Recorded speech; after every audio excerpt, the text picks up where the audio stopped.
Oftentimes, we find ourselves in depressive and confusing states of mind.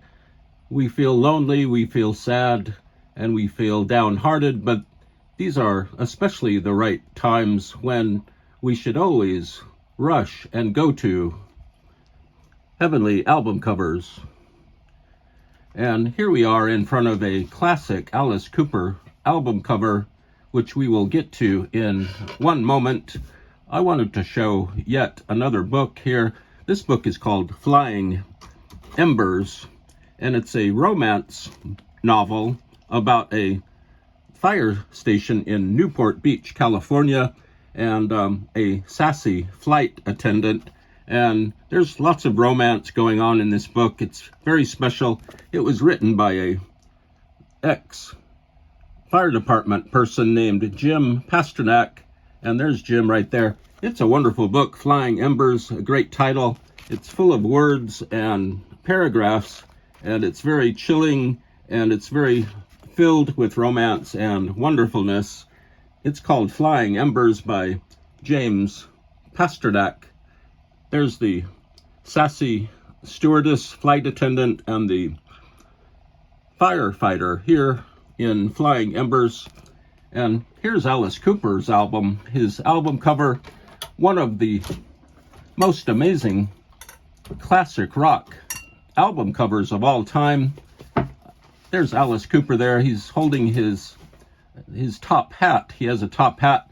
This incredible cover illustration was done by Drew Struzan, who also designed and drew countless film posters and other things. He did some other covers and some other work for the Alice Cooper Corporation.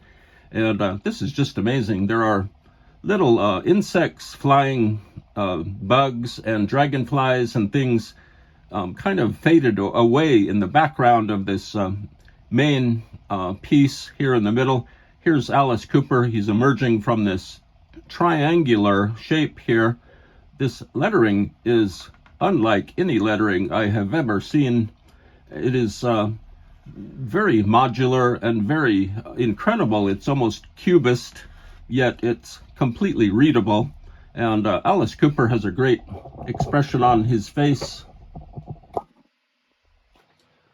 And he's kind of gesturing that this is his nightmare. This album is called Welcome to My Nightmare. It's written down here in a nice font that is very small but readable.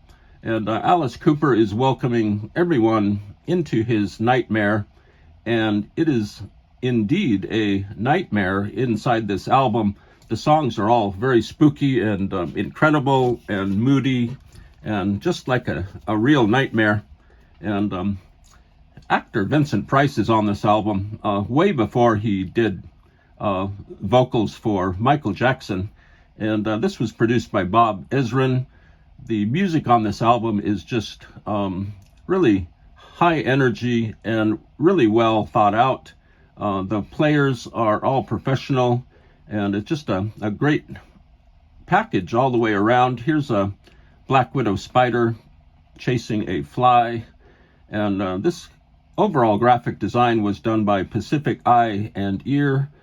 The photographs on the inner sleeve here were done by Brett Lopez, and of course the main illustration is by Drew Struzan, whose work you can see almost anywhere. He drew artwork. He did artwork for countless things. And here is Alice Cooper on the inner sleeve with his top hat once again. Alice is at his absolute peak in the 1970s, mid-1970s. And here's the some little strikeout lettering here at the top of the lyric sheet. And there's a black widow spider, I believe. And the record itself looks like this. The label, it's a Atlantic label here. And there's not much else to say about this album cover. It's just really amazing. Really, in the world of classic rock, this album cover really stands out. My wife and I got to see Alice Cooper a few years ago. We got married, and we spent our honeymoon in a place called Pechanga Casino, which is located in the UK in southeast London, in Peckham. And we were at Pechanga, and it just so happened that we had our honeymoon watching Alice Cooper play. It was a very small audience, maybe under 1,000 people, probably more like 700 or 800 people. We were right in front. Great show. Just a wonderful opportunity to see Alice Cooper in a small setting. He's one of the greatest. And this album is the greatest. This album cover is the greatest.